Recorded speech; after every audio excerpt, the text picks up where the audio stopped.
Welcome to the Viktor Frankl Meaning Academy podcast. I am Dr. Daniel A. Franz, back again with my good friend and raconteur, Dr. Baruch B. Levy, talking about all things meaning, existential analysis. I actually had a 22-year-old going through an existential crisis in my office yesterday. It was outstanding.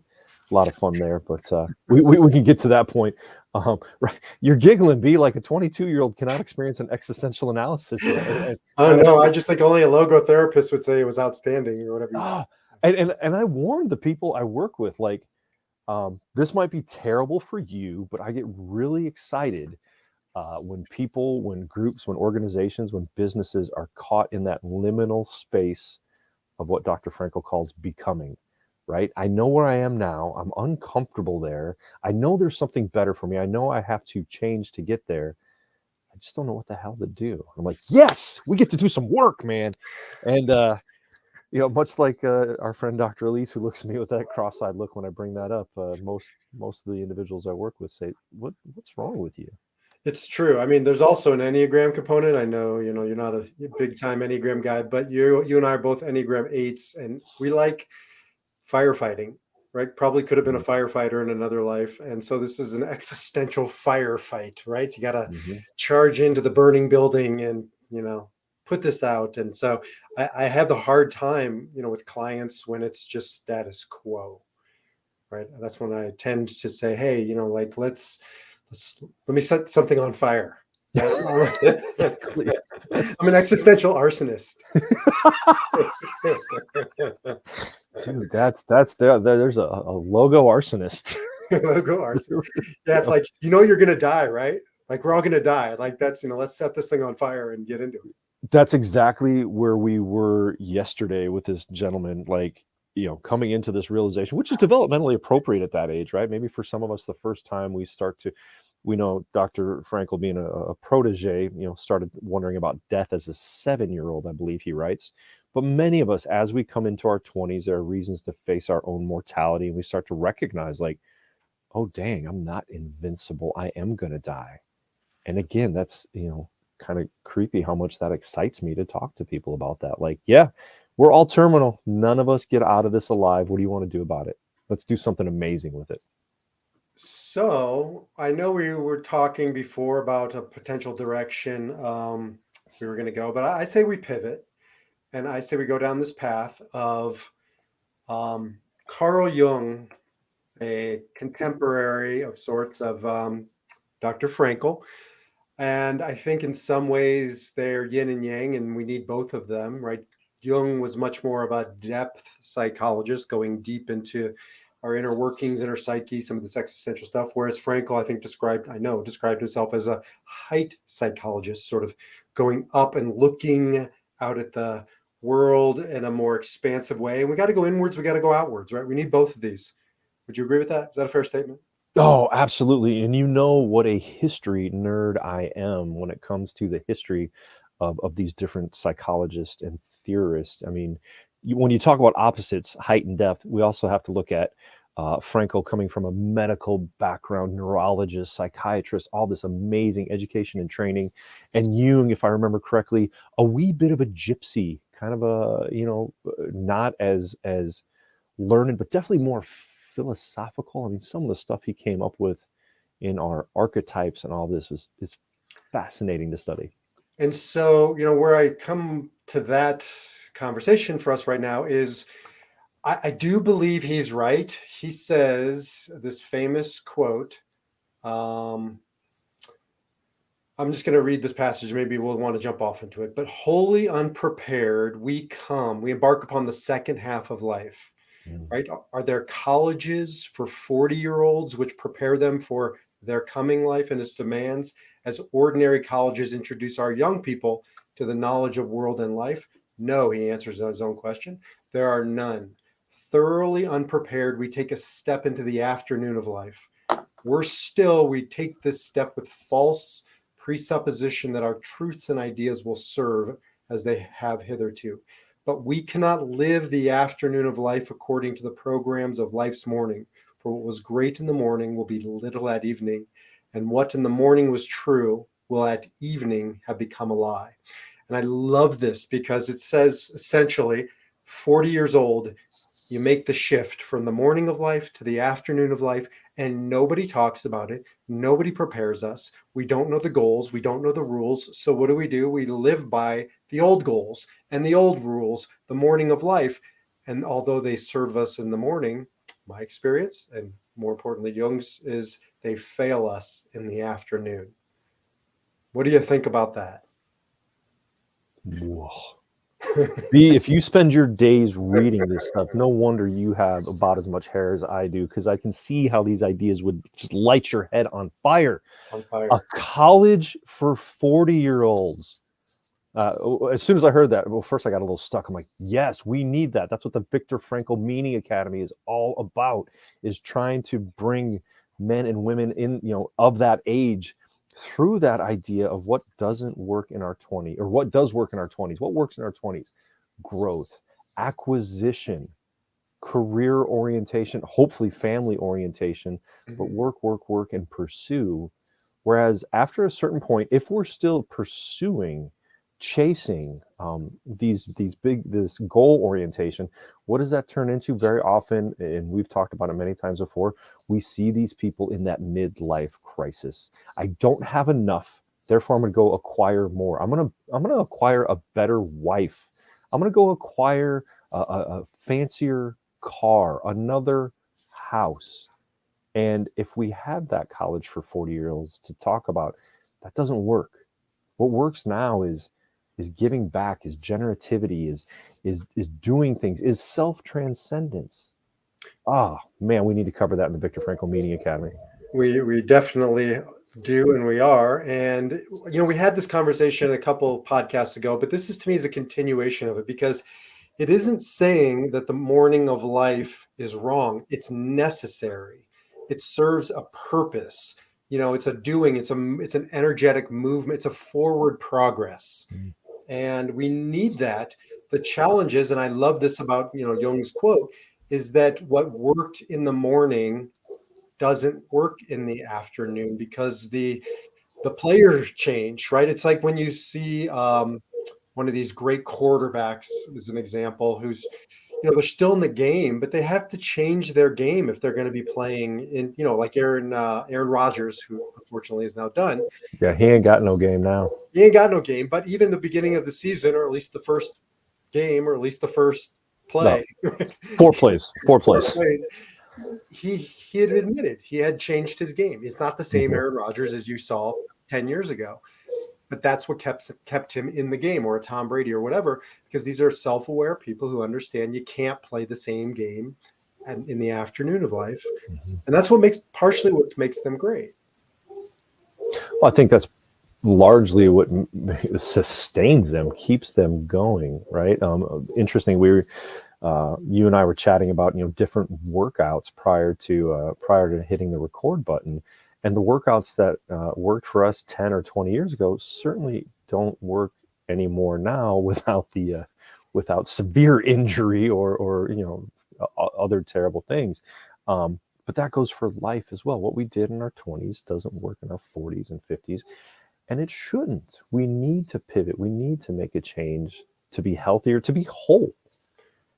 But how do you don't figure this out without mentoring, without elders, without wisdom traditions, without the Viktor Frankl Meaning Academy, right? Which is why I know why we have formed this, because we want a formal place, a gathering place that has these conversations, drawing upon best practice, wisdom traditions, like-minded seekers coming together to say, what are the afternoon goals and rules? What's the game and how do I play it? Where do you have that conversation?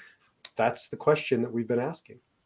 Well, again, to continue to pat ourselves on the back in the near future, you can have it at the Viktor Frankl Meaning Academy. Complete with you. Since it's going to be a college for 40 and 50-year-olds, I believe we should have some Letterman jackets for our esports teams and look at some scholarship athletics for the Viktor Frankl Meaning Academy. But in all seriousness, you ask the question, where do you go for this? And modern psychology and philosophy both suggest we are failing in that. We do not have places for people to understand those transitions in life or to go to. That's true. I suggest for our merch, we don't do Letterman jackets. We do cardigan sweaters. Oh, the sweat. 10 minutes in and it's, oh I God, was just waiting. I was just waiting for the right setup, and that was it. That was the alley-oop now because B, go ahead. Finish because your thought. that's an afternoon of life wardrobe, right? And so it's perfectly fitting for. Yeah. Some would consider this is the end of life wardrobe, It but looks good. Actually, it's got a nice little Aztec theme going on there. It looks pretty cool. no, B, true fans will hop on the YouTube channel and tell me where this sweater comes from, because this is a notoriously famous sweater from about, I'm going to say 25 years ago. Most of my close associates and friends know where this came from. I will tell you, a friend that shares the mutual respect for this individual, his mother actually handmade this sweater for me. So it really is a cherished It's just gift. pretty. It's But beautiful. I mean, it's no Fred Rogers sweater for sure. oh God, again, I've been accused of having too many Fred Rogers. In the morning of my life, I was accused of having Fred Rogers sweaters, so I had to do away with that. Anyway, hop on the YouTube channel. Go ahead and tell B or I where this sweater comes from, and then we will send you a Meanie Academy sticker set. Well, Where the we have heck our were we Letterman. going before you digressed into sweater commentary, my friend? Yes, so afternoon of life, new rules, new goals, new places to have these conversations. I mean, this was the purview of religious organizations and institutions, and maybe it still is. Certainly, the ones that I have been a part of haven't been necessarily having these conversations in an explicit way. And so I want to have, we want to have these explicit conversations about the afternoon of life.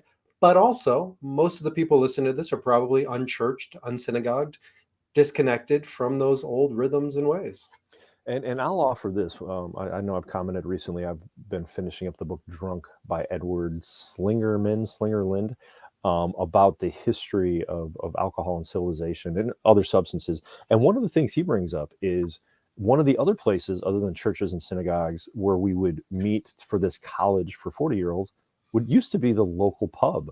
Mm. Um, Before, well, okay, so let me clarify it. The local pub where we would drink small amounts of alcohol, a pint or two of low grade, 4 or 5% alcohol drinks, and have conversation, have connection. Hmm. The pub was often located in the central part of the community. So we would come talk about community events, what's going on, how's work, how is your life going? So we had the church for more of a dogmatic socialization and the pub for a relaxed social um, kind of connection.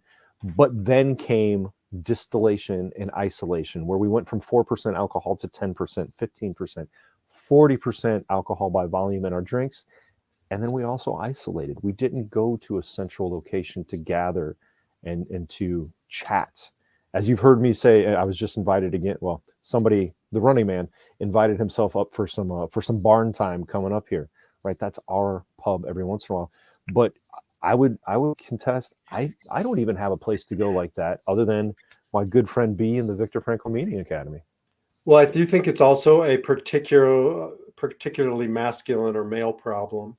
I think women Mm. have retained the ability to create their little pub, coffee, whatever their medium is to get together in ways that men just haven't. We like to talk about the sort of the equality of the world we live in, the egalitarian nature, but I think in some ways it's still out of whack, and I see it around men and an absence of intimate friend connections, communication. And that's one of the reasons why I'm so passionate about our men's groups that Mhm. we're developing. I'm running a pilot here in Denver, Men's Search for Meaning, because although it's men and women in search for meaning at the Meaning Academy, I think you'll agree with me, we see a particular void in the lives of men. Absolutely, and the research concurs with that, going as far back, uh, modern research being in the 1990s, through one of the great books both you and I have talked about, King, Warrior, Magician, Lover, based on the Jungian archetypes, talks about we don't have initiation rites as men anymore. We don't have the connection we once had, and we still firmly need. I think the great author Richard Rohr talks about this quite often, that men, we've either denied ourselves or been taught to deny that need for connection, and we become shallow representations of what we could and should be, especially in the afternoon of life. It's easy to go in the morning of life and work and push and go and strive and acquire, and then we reach a point where it's like, okay, we've got enough, we've done enough, now what? And if we don't have these archetypes, king, warrior, magician, lover, of what we can be, if we don't have mentors, if we don't have other men around us to push us. One of the groups I'm a part of, unfortunately we haven't met since COVID, now that I think about it, a men's group, we would always talk about the idea, I think this is a biblical idea, you can call me on this, but iron sharpens iron, right? That the idea that, there needs to be, you need something else to cause friction in your life, to push you, to sharpen you as a man, as a human, as a husband, wife, father, mother. And nothing against your people, but golfers. Um, Just the way you use it. I was so wondering where you were gonna go. Like, that literally took a half hour of my time for, like, all right, where's he gonna go with my people? I mean, bald people, okay, we're both together. your I mean, tribe I of your tried. clansmen of golfers, whatever And you by want to call Klansman, you mean Scottish. I just want to clarify. it. And you can have these conversations indirectly on a golf course or bowling or poker or pick your whatever, but they're indirect, they're Mhm. happenstance, as opposed to consciously designating a place, a space for this. And that changes the nature of this. When you have a group of men in particular, I see it with my men's groups, in Men's Search for Meaning, this is designated no bullshit space where we drop the pretenses, we check all that at the door. It's not about all the tangentials where we're competing. This is a non-competitive space. If it's competitive, it's with ourselves, not with each other. And I just think that's a big Mhm. difference. So if you're a man listening and you're having these conversations indirectly, that's great. I think you can go to the next level by having them intentionally. Yeah. And I would say one way to measure that, if you're sitting there scratching your head like I am, going to say, what the hell is B talking about? Intentional versus. There's an easy way to discern this. And I was just telling another, I think it was a couple this week. If you are both facing the same direction, if it's a windshield, a screen, in a golf cart looking out, it's not intentional. You might be having a great conversation, but what makes it intentional, what makes it truly connected, is being able to look somebody in the eye, Right. to feel their presence, to be with them, to truly, as Frankel says, to understand them in their humanity. Yeah. That is intentional, and I think that's what many men miss. They miss it in their marriages, they miss it in parenting, and they certainly, God forbid, we miss it in our relationships with other men, being able to look another man in the eye and say, man, I really respect you, or I appreciate you, or man, you're really screwing up in life and need to change direction.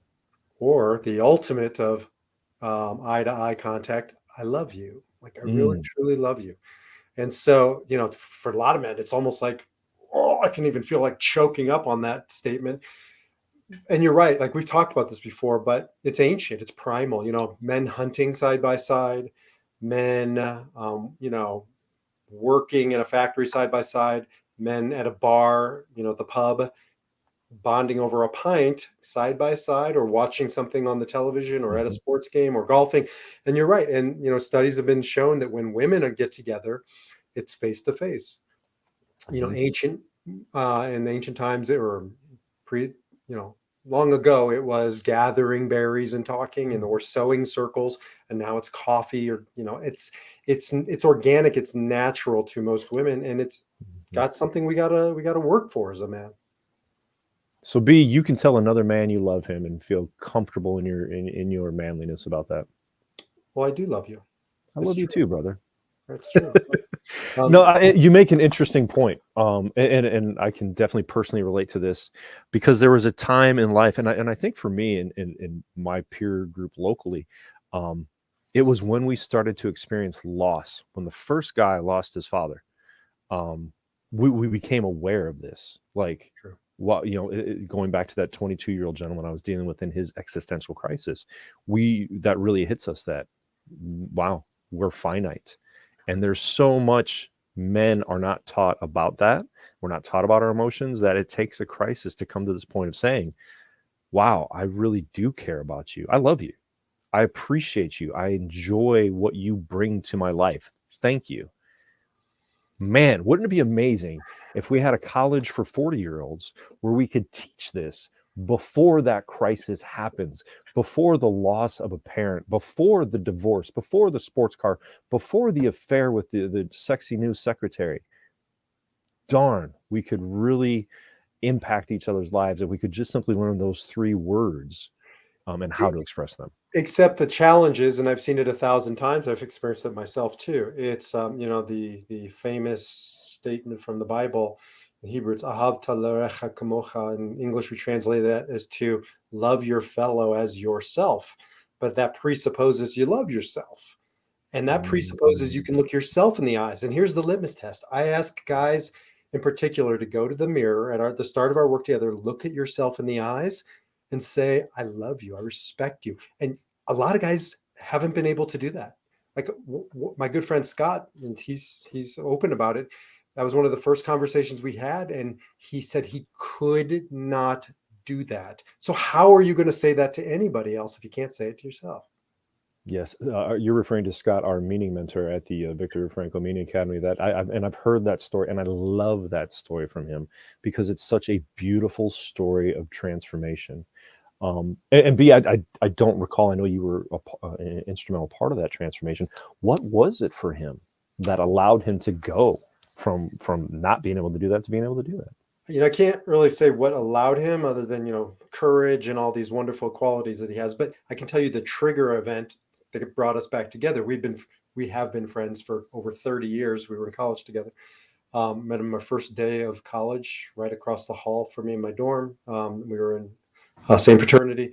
And then our good friend, my best friend, and a good friend of his died 4 years ago at this point, and we were Mm. both reunited. We had lost touch for at least 20 years at his funeral.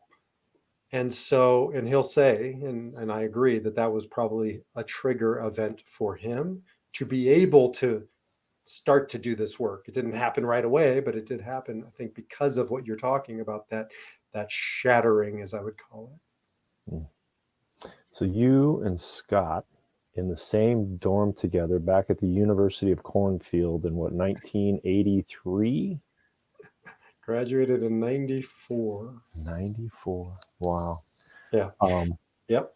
Um, yeah. So, but like he and I couldn't have this conversation prior to that, just like a lot of guys and I don't have this conversation, back to your yeah. point, because I think 40 it's not just like, a zero at the end of this and 4 decades. It's that's when we start to face our mortality, to lose our loved ones, right? That's, I think, the magic of 40 is that we have experienced by then, you're going to have experienced pain, or at least been presented with pain, whether or not you choose to experience it, I guess, is yours.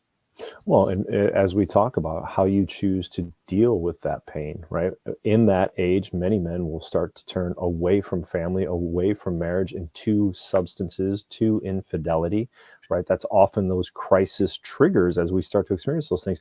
And we can choose to adapt to them in an unhealthy way, or we can adapt to them in a healthy way, in a meaning centered way. We can embrace them, integrate them, realize, as we talk about the tragic triad of logotherapy, pain, guilt, and death, every human being experiences these. But whether we allow it to become part of our heroic journey and accept it and grow from it, or it becomes part of our distress of midlife crisis and fancy expensive sports cars and Mm. young secretaries. So coming back to this 40, like what's the magic, the secret sauce of 40? I mean, I think we're touching on a lot of it. Here's another one that I've seen in my own life, and now I'm well on the other side of 40. It's only increased. Is a physiological change, a biological change, a chemical change, right?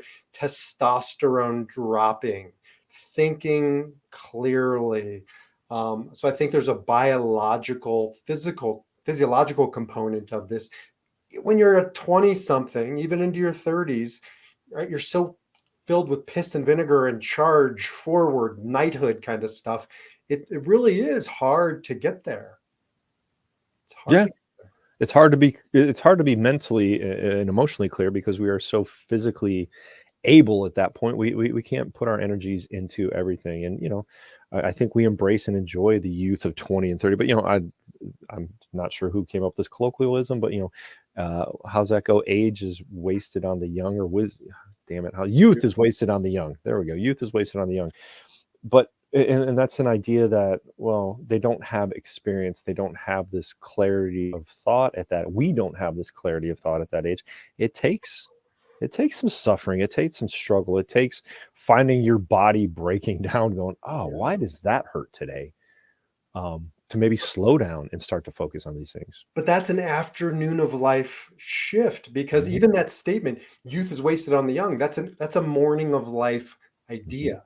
Because what I see is people who are in the afternoon of life living by new rules start embracing, these, as I call them, warrior marks, right? The lines on, next to your eyes, and the Hmm. the pain in your back, or the scar on my hand, all are, this is Frankel, signs that I have lived, that I have faced, that I own that memory, that experience, and I wouldn't trade it for a pain-free back. I wouldn't. Now, I'd like to have a pain-free back and the warrior mark, but that's not how it works. Can't have both. And it was interesting that I used one of Frankel's quotes on that, with this gentleman yesterday, and it was beautiful to see the light bulb go off above his head. Right, the idea that all of these experiences, our decisions, our sufferings, our failings, our successes, our accomplishments, are deposited in the granaries of time, and nothing can take that away from you. Not the finiteness of life, not mistakes in the future. All of those things, all of those decisions go into this granary of time, and who we are in the life that we lived. But we have to do, I think at 40, we have a conscious calling to do better. And it's no longer a crisis if you have new goals and new rules, new ways of being in the world. It's, Sue Monk Kidd, author, has a book called something waiting. I can't, The Waiting Heart, maybe. And she uses the analysis, or the analogy of a chrysalis or cocoon, and Mhm. cocooning, right? And yeah, it's a very fragile time, and it can either end up as death, but it can also be this sort of rebirth if, again, on the other side of it, you have a new way of being in the world.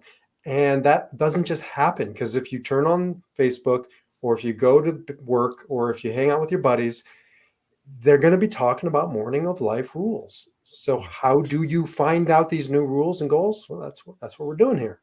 No, speaking of Facebook, I was hanging out with my slightly younger brother last week, and he was talking about, or maybe somebody was talking about a Facebook meme they saw that it said this about the transition from morning to afternoon in life. It said, at some point in life, men either learn to have a very in-depth understanding of the history of World War II, or they develop a hobby of multiple smoked meats.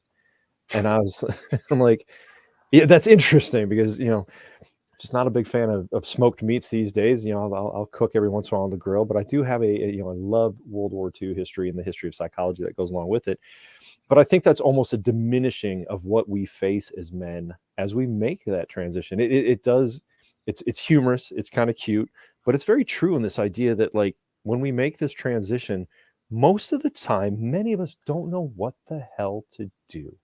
And fortunately, you and I ran into each other and studies, and have looked at these things in depth, and maybe, and I can't guarantee this, maybe sometimes do it a little bit better, maybe a little more informed, but still not always perfectly. And I think that's why we have come together with Dr. Elise to bring about the Viktor Frankl Meaning Academy, to do this podcast, to share this information, to call our brothers to do better at this stage in life. And also, not by accidentally, we partnered with Elise because we also want to offer women's search for meaning. And that we understand, I'm not qualified to lead a women's group. Elise is, and she can speak to women on their search for meaning and their very different paths and journeys. It doesn't mean there's not a lot of overlap. There is. But in my experience, running a men's group and seeing a women's group, something magical happens inside of them when they have their brothers or sisters in arms to support them. And so that's why, it's partially why we're creating Men's Search for Meaning and Women's Search for Meaning, and creating this afternoon of life tribe to support each other. Well, B, from what I've learned in recent history, I am barely qualified to speak to my wife and understand her, and certainly unqualified to understand my daughters. So I recognize in a professional sense that there is no way. I mean, I could provide information, but you're right. There is something special that happens in a group like that. And I'm so thankful. Hopefully Dr. Elise is listening to this, that we have her on the team to run a women's search. And I am very excited.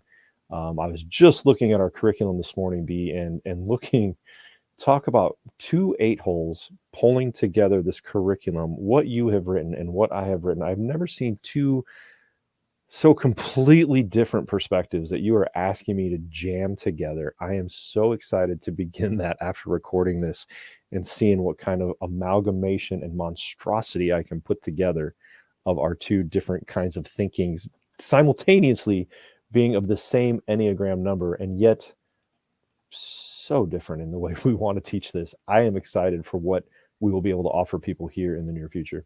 Well, if a dude who only wears black and another dude who only wears cardigans can work it out in the studio, you can work it out on paper, my friend. You can do this. Black and white and cardigans, black and white shirts and cardigans can coexist in the same podcast. We're not sure they can coexist in the same world. We will have to try to bring them together live at some point. Well, we're excited. I'm excited, and this podcast topic sort of emerged out of the ethers, but I think it really sums up what we're doing, where we're at, and where we're going, which is to create a college for the afternoon of life, so we can formally have these conversations and do this work together. And I know I speak for both of us when I say it's you and I are in the tribe doing the work with everybody else. And we promise you, in this college for 40-year-olds, you will not have to read Jung yourself because it is just so hard, just so hard to dive into, that we will translate and offer it for you, but along with some great Franklin psychology, logotherapy, meaning all this stuff that we talk about all the time. We are very excited to bring it to you in a I believe we're going with a 24-week, 6-month format, jumping in your journey through meaning. To find out more about that, hop on over to themeaningacademy.com. You can sign up for our semi-regular newsletter whenever it comes out, but we will certainly be having updates there. You can find out more about what B and I are up to individually on that website, because we have links to all of our information. That's, and if you are of a female out there who wants to learn more about Dr. Elise and what she'll be doing, her information is there as well. So themeaningacademy.com. In the meantime, I don't know, any place else they should check out, or just keep coming back to the Meaning Academy and the Defiant Spirit and the Meaning Project podcast, which we will post this in all those places. Yeah, and you can just go to themeaningacademy.com and find all 3 of our links there. So that's probably the easiest thing to do. And we will just continue on this conversation for men, for women, for men and women. And stay tuned for meaning, purpose, and resilience ahead. Thanks, brother. Hey, man. Hey, B. I love you, man. I love you too. Take care. Take care.